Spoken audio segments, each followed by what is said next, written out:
வணக்கம். ஓம் சாந்தி. அனைத்து குணங்களின் கடல், முக்தி அளிக்கக்கூடிய பரமாத்மா மனித ஆத்மாக்களை விகாரங்களிலிருந்து விடுவிப்பதற்காக, தூய்மையாக்குவதற்காக மீண்டும் இந்த பூமியில் அவதரித்து உயர்ந்த கீதை ஞானம், எதை நாம் சர்வ சாஸ்திரமயி சிரோன்மணி என்று கூறுகிறோமோ அந்த உயர்ந்த ஞானத்தை அர்ஜுனர்களாகிய நமக்கு தருகிறார். 3வது அத்தியாயத்தின் யாத்திரையின் இறுதியில் இப்பொழுது நாம் கர்ம யோகத்தை பற்றி கேட்டுக்கொண்டிருக்கிறோம். இதற்கு முன்பும் கேட்டோம், சுய தர்மத்திலேயே வாழ வேண்டும், அதிலேயே மடிய வேண்டும். அதாவது ஸ்வதர்மே நிதனம் ஸ்ரேயா என்று கேட்டோம். அதாவது சுய தர்மம் என்றால் ஆன்ம தர்மம். ஆன்ம தர்மம் இங்கு ஆத்மாக்களின் தூய்மையான ஒரு உண்மையான மூலஸ்வரூபம், அன்பு, அமைதி, ஆனந்தம், தூய்மை, இதையே குறிக்கிறது. இங்கு பரமாத்மா ஆத்ம தர்மத்தை பற்றி கூறி ஆத்மாக்களை தூய்மையை நோக்கி அழைத்துச் செல்கிறார். ஆன்ம தர்மம் என்பது நம்முடைய மூல தர்மம். நம்முடைய நடத்தையில் அது வெளிப்படுகிறது, உள்ளிருந்து வருகிறது. இது வெளிப்புற தர்மம் இல்லை, ஜாதி சம்பந்தப்பட்ட விஷயமும் இல்லை. எப்படி ஒரு தூசி படிந்து உள்ள ஒரு கண்ணாடியில் நாம் நம் முகத்தை காண முடியாது, அதேபோல் தூய்மையற்ற மனதில் நாம் சுய தர்மத்தை, சுயத்தை காண முடியாது. அதனால் இறைவன் ஞானத்தை கொடுத்து மாசு நீக்கி மனதை தூய்மைப்படுத்தி அந்த கண்ணாடியின் மூலமாக நாம் நம்மை, சுயத்தை பார்க்க முடியும். இப்படி ஒரு ஞானத்தை கொடுத்து நம்மை தூய்மையை நோக்கி அழைத்துச் செல்கிறார். அடுத்ததாக ஆன்மா எப்படி இந்திரியங்கள் மூலம் தன்னுடைய செயல்பாட்டை செய்கிறது, இதற்கு ரொம்ப அழகாக அர்ஜுனனுக்கு கூறுகிறார். இந்திரியாணி பராண்யாஹுஹு இந்திரியேப்யப் பரம் மனஹ இந்திரியாணி பராண்யாஹுஹு இந்திரியேப்யப் பரம் மனஹ மனசஸ்து பரா புத்திஹி யோ புத்தேः பரதஸ்து சஹ மனசஸ்து பரா புத்திஹி யோ புத்தேः பரதஸ்து சஹ. இந்திரியங்கள் எப்படி கர்மங்களை செய்கிறது? நாம் நினைக்கிறோம் கை வேலை செய்கிறது, கண் பார்க்கிறது, மற்ற நம்முடைய ஒரு சென்ஸ் ஆர்கன்ஸ் மூலமாக நாம் செயல்களை செய்கிறோம். இங்க என்ன சொல்றாரு பரமாத்மா அப்படின்னு பார்க்கலாமா? புலன்கள் எதன் அங்கம்? இப்போ நமக்கு தெரியும், இந்த உடலிலேயே மிகவும் முக்கியமானது நம்முடைய ஐம்புலன்கள். ஐம்புலன்கள் பற்றி நமக்கு தெரியும், அதுதான் இந்த உடல்லையே ரொம்ப முக்கியத்துவம் வாய்ந்தது. அடுத்ததாக இந்த புலன்களை விட உயர்ந்தது எது அப்படின்னு கேட்டாக்க மனம். உடல்லையே உயர்ந்தது இந்திரியங்கள், புலன்கள். அதை விட அதுக்கும் அப்பாற்பட்டது, சூக்ஷ்மமானது நம்முடைய மனம். மனதைக்கும் அப்பாற்பட்டது அல்லது உயர்ந்தது நம்முடைய புத்தி. புத்தியை விட உயர்ந்தது ஆன்மா. ரொம்ப அழகாக இதுல எதை விட எது உயர்ந்தது, எப்படி நம்மளுடைய இந்த ஒரு ப்ராசஸ் நடக்கிறது அப்படின்னு பரமாத்மா தெளிவாக்குறார். அப்போ உடலுடைய அங்கங்களை பற்றி நமக்கு தெரியும், ஆன்மாவுடைய அங்கங்கள் என்ன? ஏன்னா இறைவனே பல தடவை சொல்லியிருக்காரு, இந்த உலகத்துல ஆன்மாவுடைய முழு விஷயங்களும், ஆன்மாவை பற்றிய முழு ஞானமும் யாருக்குமே கிடையாது அப்படின்னு. அப்ப ஆன்மாக்குள்ள என்ன இருக்கு அப்படின்னு பார்த்தா மனம், புத்தி, இது ரெண்டுமே ரொம்ப முக்கியமான ஒரு பங்கு வகிக்கிறது. அப்போ இறைவன் அடுத்ததாக என்ன சொல்றார் அப்படின்னாக்க, இப்போ இந்த புலன்களுடைய செயல்பாட்டுல நம்ம நிறைய அதுக்கு முக்கியத்துவம் கொடுக்கிறோம். நான் இதை பார்க்கவே கூடாது. அப்போ நம்ம எவ்வளவு நாள் கண்ணை மூடிக்கிட்டு இருக்க முடியும்? அது முடியாது. அப்போ இதை நாம நினைக்கவே கூடாது. இதை மாதிரி நம்ம இந்திரியங்களை, புலன்களை கண்ட்ரோல் செய்யணும்னு நினைக்கிறோம். ஆனா உள்ள மனம் சஞ்சலமாக இருக்கும் பொழுது அதுல நமக்கு வெற்றி கிடைக்காது. இதை பத்தியும் நம்ம முன்னாடியும் பார்த்தோம். அப்ப இந்த புலன்களை கண்ட்ரோல் செய்யறதுக்கு பதிலாக புலன்களை இயக்கக்கூடியது அடுத்த லெவல்ல இருக்கிறது நம்முடைய மனம். அப்போ மனதை நம்ம சக்திசாலி ஆக்கணும். அதுக்கும் அடுத்தது புத்தி. இந்த மாதிரி எதை விட எது உயர்ந்தது அப்படிங்கிறத இங்க ரொம்ப தெளிவா பரமாத்மா சொல்லிண்டே வர்றார் அர்ஜுனனுக்கு. அப்ப ஆத்மாவுடைய சக்தி நமக்கு குறையும் பொழுது மனம் போனபடி நாம செயல்களை செய்ய தொடங்குறோம். அப்போ மனதுக்கு நம்ம என்ன நினைக்கிறோம் அப்படின்னா, மனம் தான் எல்லாத்தோட உயர்ந்தது அப்படின்ட்டு இன்னைக்கு மைண்ட் மேனேஜ்மெண்ட் தான் நிறைய முக்கியத்துவமா கொடுத்து அதுக்காக பல கிளாஸஸ்லாம் அட்டன் பண்றாங்க, எப்படி மனதை மேனேஜ் பண்ணணும் அப்படின்னு சொல்லி.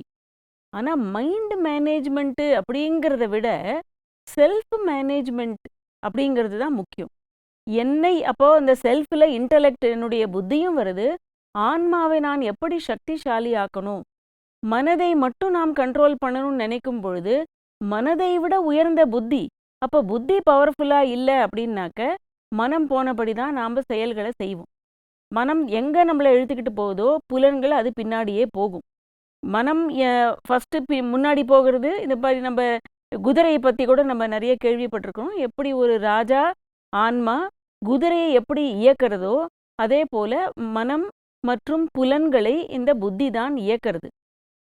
இப்போ இந்த செல்ஃப் மேனேஜ்மெண்ட் அப்படின்னு வரும்பொழுது சுயத்தை பற்றிய ஞானம், அதை நாம் எப்படி ஆன்மாவுடைய ஃபங்க்ஷன் என்னங்கிறத நம்ம தெரிஞ்சுக்கணும்.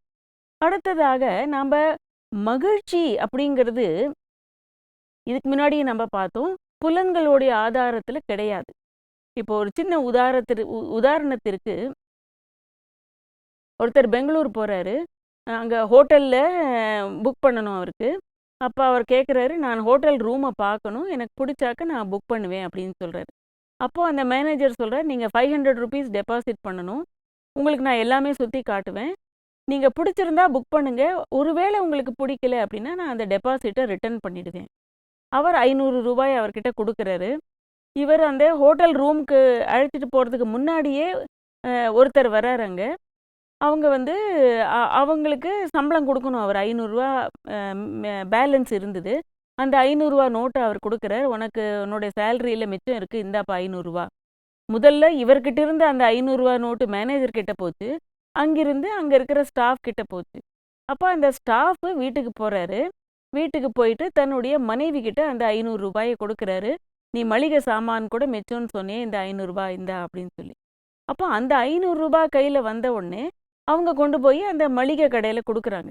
கொடுத்த உடனே அவங்க வீட்டில் வேலை செய்கிறவங்களுக்கு அவங்களுக்கு சம்பளம் மிச்சம் 500 ரூபாய். அந்த நோட்டு அவங்க கையில் போகிறது. அவங்க ரொம்ப சந்தோஷமாயிட்டாங்க.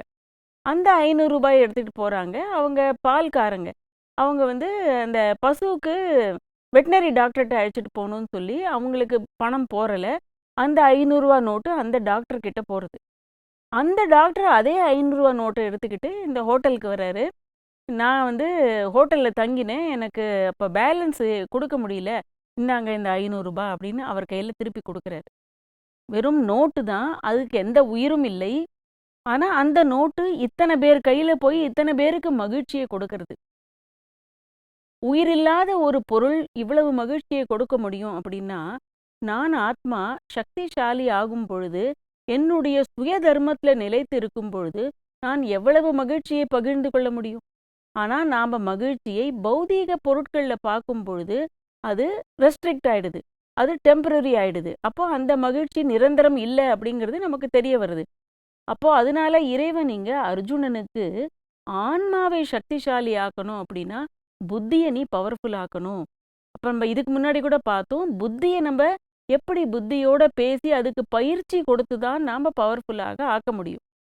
இப்போ இது கீழான தத்துவம் இருக்கு இல்லையா, இந்திரியங்கள் ரொம்ப லோவர் இது சென்ஸ் ஆர்கன்ஸ். கீழான தத்துவத்தை கண்ட்ரோல் பண்ணுறதுக்கு அதை விட உயர்ந்த தத்துவம். புலன்களை மனதால் கண்ட்ரோல் பண்ண முடியும். மனதை கண்ட்ரோல் பண்ணுறதுக்கு அதை விட உயர்ந்த தத்துவம் புத்தி. புத்தியையும் கண்ட்ரோல் பண்ணணும் அப்படின்னாக்க ஆன்மா. இப்போ பாருங்க, நம்ம காது இருக்கு, இது காது ஆனால் கேட்கக்கூடிய சக்தி இல்லை அப்படின்னா அந்த புலன் இருந்தும் எந்த பிரயோஜனமும் இல்லை. கண் இருக்கு, ஆனால் கண்ணால் பார்க்கக்கூடிய அந்த சக்தி அதில் இல்லை அப்படின்னாக்க கண் எந்த வேலையும் செய்ய முடியாது. அப்போ இந்த ஞான இந்திரியங்களோடு சேரும் பொழுதுதான் இந்த புலன்களும் வேலை செய்யுது. அதோடைய கனெக்ஷன் மனம் புத்தியோட தான் இருக்கு. அப்போ 5 பஞ்சபூதங்கள்னு கூட நம்ம சொல்றோம் இல்லையா, அதுல கூட இந்த சூக்ஷ்மமானது எது அப்படின்னு நம்ம பார்த்தோக்க முதல்ல கிராஸ் லெவல்ல பூமி, அதாவது மண் நமக்கு கண்ணுக்கும் தெரியறது, அதுதான் நம்ம நிறைய உபயோகப்படுத்துறோம், அதோட கனெக்ஷன்லேயும் வரும். அதை விட சூக்ஷ்மமானது நீர் அப்படின்னு சொல்லலாம். அதை விட சூக்ஷ்மமானது நெருப்பு. அப்போ அடுத்தது காற்று, அதை விட சூக்ஷ்மமானது. அதுக்கு அடுத்தது ஆகாயம், அதை விட சூக்ஷ்மமானது நம்முடைய மனம். அப்போ மனதை நாம மேனேஜ் பண்ணணும் அப்படின்னா அடுத்ததாக அதை விட சூக்ஷ்மமான புத்தியை தான் நாம பயிற்சி அளிக்கணும், புத்திக்கு புரிய வைக்கணும். அப்போ இந்த விலங்குகளுக்கும் நமக்கும் இருக்கிற வித்தியாசம் இதுதான். அதாவது பசு புத்தின்னு சொல்லுவாங்க. அவங்க நினைச்சதை செய்யும் விலங்குகள். ஆனா மனிதனுக்கு இருக்கக்கூடிய பகுத்தறிவு இந்த புத்தி. அப்போ புத்தி யாருக்கு பவர்ஃபுல்லா இருக்கோ அவர்கள் நிச்சயமாக மனோவிகாரத்தை ஜெயிக்க முடியும். அப்போ சயின்டிஸ்ட்லாம் பொதுவா என்ன சொல்றாங்க? மைண்டுனா என்னது? மனசெல்லாம் எங்களால பார்க்க முடியல, அப்ப நாங்க எப்படி நம்புறது அப்படின்னு கேட்குறாங்க. அப்போ மைண்டு மனமானது எப்படி மேனிஃபெஸ்ட் பண்றது அப்படின்னா எண்ணங்கள் மூலமாக. அப்போ எண்ணத்தையும் நம்மளால பார்க்க முடியலையே, நான் எப்படி அதை ஏத்துக்கிறது? அப்போ மனதோடு அதுக்கு நிறைய வைப்ரேஷன் அப்படிங்கிறதையும் நமக்கு புரிய வைக்கிறாங்க. இப்போ காமா வேவ்ஸ், டெல்டா வேவ்ஸ், அதுக்குன்னு சில கருவிகள்லாம் கண்டுபிடிச்சிருக்காங்க. நம்மளுடைய எண்ண அதிர்வுகள் இந்த மாதிரி வெளிப்படுது. ஸோ அப்போ இப்போ அவங்க ஒத்துண்டு தான் ஆகணும். எண்ணங்கள் எப்படி இந்த மாதிரியான ஒரு அதிர்வலைகளை உருவாக்குறது அப்படின்னு சொல்லி. அப்போ மனதை விட சூக்ஷ்மமான புத்தியை நாம் பயிற்சி அளித்து ட்ரைனிங் கொடுக்கும் பொழுது இந்த மனம், புத்தி, சம்ஸ்காரத்தோடு கூடிய ஆன்மாவை நாம் சக்திசாலி ஆக்க முடியும். ஓம் சாந்தி.